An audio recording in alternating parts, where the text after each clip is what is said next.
So before we get into this video reviewing Spider-Man No Way Home, first off, I just wanted to say that if you've not seen the movie, absolutely go see this movie, because I'm not going to say anything about this movie that is not a spoiler. So, if you have not seen it, as I itch my little scratchy little face, then you, dear viewer, should go see this. If you want my take, go watch the movie. Right now, starting from this point in this review, everything is going to be a spoiler, and you're not going to want to be spoiled for this one. So, 3, 2, 1. They turned Aunt May into Uncle Ben. That was the first thing I wrote in my document. Nothing about Toby, nothing about Andrew, nothing about some perhaps little negative things I may have to say, although they're very little. Even before the score I had for this movie, which, by the way, in case you're wondering, is a pretty good score. I'll get to that more at the end. The first thing I wrote was that they turned Aunt May into Uncle Ben, which was a pretty shocking twist in my opinion. And I believe that this core plot point involving Aunt May and Spider-Man, with Aunt May dying in Peter's arms, telling him that with great power comes great responsibility, that, ladies and gentlemen, for all the people who have been saying, including myself a little bit sometimes, for all the people who say that Spider-Man has been nothing more than Iron Man Jr., that death, that moment, is the moment that turned Tom Holland's Peter Parker into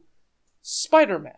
My Spider-Man. My Spider-Man is a man, a boy perhaps, who goes through so much struggle, so much heartbreak, yet he's still just a normal guy, and he has to wear this weight on his shoulders of the death of Uncle Ben, of Aunt May's issues, of his relationships with MJ and Gwen and so on in the comics. All of those little things while simultaneously having to be Spider-Man. That's the one thing that makes Spider-Man, in my opinion, so incredible. And by the end of this movie, all he is heartbroken and sad. And it's a really sad ending if you truly think about it. Spider-Man giving up everything. He had to give up Aunt May because of the Green Goblin deciding to kill her. He has to give up MJ. He has to give up Ned. He has to give up the Supers. He has to give up everybody in order to save everybody in his mind. And that feels like the most Spider-Man thing he's done in the MCU. And believe me, I've been a huge fan of the Tom Holland Spider-Man before this movie. Even before this movie, he was probably still my favorite version and adaptation of the live-action Spider-Man. That wasn't scripted. I don't know if you guys heard that, but it sounds like the gods didn't like that one. But Tom Holland's Spider-Man has never really had that moment. He's never really had that time to showcase that he's more than just a kid with an Iron Man suit. He's more than just a guy playing off of the other Avengers. No, we haven't really gotten the chance to see Spider-Man specifically. And sure, we've kind of gotten a few glimpses here and there of Peter Parker as this lovable kid, because, to be honest, Tom Holland's performance of that character, of being a lovable child, has been incredible. But now we're watching as Spider-Man has turned sort of into an adult. Now Peter Parker is on his own, and it's something that makes me both sad and really intrigued for the future, especially because of that post-credit scene in which we're going to be seeing the Venom symbiotes and having Venom show up. And I get that this is all future talk, this isn't really me reviewing the movie necessarily, but having Venom show up now that Spider-Man's at his lowest possible point where he has no one else, I think that's a pretty interesting idea. Okay, before he could perhaps rely on MJ to talk him out of being an asshole, as we saw in Spider-Man 3. He could have Ned, his best friend, try to help him out of the darkness of Venom. Aunt May even. But now, this is going to be an interesting tale for Spider-Man, I think, because now he has absolutely nobody. And I'm pretty excited for it. But that's basically just me speculating and, being excited for the future of this series of movies. Let's talk about, this movie, No Way Home, which, in case you haven't figured out by now, I absolutely loved. So so much. The acting is incredible. Perhaps some of the best Tom Holland acting we've seen in the MCU, maybe even on film. It's been incredible. Willem Dafoe as Green Goblin, he returned and it just fit like a glove, but somehow he upgraded that glove. Somehow he grew a sixth finger with this glove, and it was perfect. The little twist during the movie with him becoming the Green Goblin and not necessarily being Norman Osborn, that was incredible. Alfred Molina, I mean, chef's kiss. You saw from the trailers he was gonna be freaking amazing in this movie, and he absolutely was. Electro from Sandman, from Aunt May, from freaking Daredevil who showed up, which, oh my god, I'm gonna make a video in the future. I already have an entire script about the Netflix Marvel situation, so that might be the next video. So, boom. Everybody worked their asses off to make this movie so damn good, and I'm so happy that it paid off. But of course, I think you're more worried about the two, perhaps defining individuals. I'm talking about Tobey Maguire and Andrew Garfield returning as Spider-Man.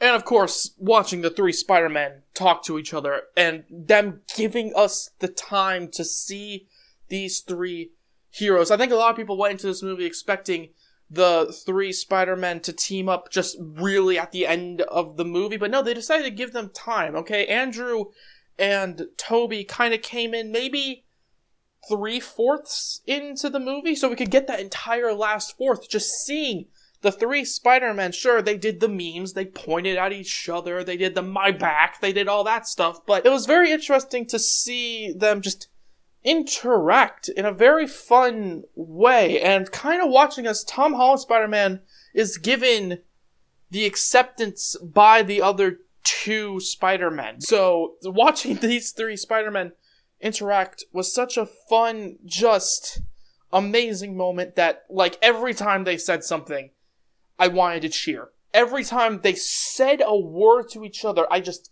felt it in my heart as a Spider-Man die-hard fan. And not only that, but from a movie standpoint, they didn't really do anything that felt too forced. That was kind of one of my big things going into this movie, was I kind of accidentally expected a mess out of this movie. When I walked in, I kind of expected there to be just this overwhelming mess that didn't really jumble. AKA, I kind of expected Spider-Man 3 or The Amazing Spider-Man 2 to accidentally happen, but it worked well. Everything worked really well. All of the villains pretty much worked. Having the three Spider-Men work together and, team up and getting the chance to see them talking to each other was interesting. Having the whole memory wipe was an interesting way to go about it. Having just everything happen was so interesting. And it's one of those movies that I don't believe you can really take your eyes off of. Truthfully, this is kind of the biggest MCU movie other than Infinity War and Endgame, in my opinion. And sure, I'm biased. I had that big Spider-Man love, but there's nothing about this movie that was necessarily super bad. Okay, sure, I don't believe the Sandman really made sense for this movie. That's kind of the only negative thing I have. Him being a bad guy in this movie doesn't really work in my head, considering he would want to go back to his universe because he loves his daughter. But even then, that's like the biggest nitpick I have. And if that's the thing I have, well then, this movie is just amazing. And I understand that this entire video has just kind of been me word vomiting. This entire video has been kind of just me talking and loving this movie, but I can't help it. I loved Spider-Man No Way Home, and it might be my second favorite Spider-Man movie, other than Into the Spider-Verse, which I think does this concept a little bit better, but they're kind of going for different things anyways, but it's fine. I loved it. I loved this movie, and I believe it was simply incredible. And for that, I'm giving this movie a very well-earned 9 out of 10. No Way Home is just so damn good. Into the Spider-Verse, obviously, so much, in my opinion, better, just as a movie, but watching the downfall of Tom Holland's Spider-Man, watching the three Spider-Men talking and conversing to each other watching the heartbreaking ending with him having to give up MJ, watching the Doctor Strange fight, which I didn't even get to in this review, which is, in my opinion, the best fight scene in the MCU outside of maybe Infinity War and Endgame, because those are just 2-hour-long fight scenes. They're just giant Dragon Ball Z fights. But oh my god, the Doctor Strange fight was amazing. Just the entire movie was so good. There was some weird stuff, but I don't even care, man. I don't even care. I don't even care. It's that good of a movie. It's 9 out of 10 for me. And I get this review probably wasn't even that good of a review. It was just me gushing about Spider-Man, but damn it, I don't care. I'm still uploading this shit. And I loved it. 9 out of 10. Just perfect. It's more than what I wanted. But yeah, that's going to be the end of this love letter to the Spider-Man No Way Home movie. What did you guys think of the movie? Let me know down in the comments section below. Be sure, of course, to like, comment, and subscribe if you like this review or any videos about superheroes or movies or TV shows or whatever you know, nerdy shit you like. But until next time, ladies and gentlemen, have a good day. Bye-bye.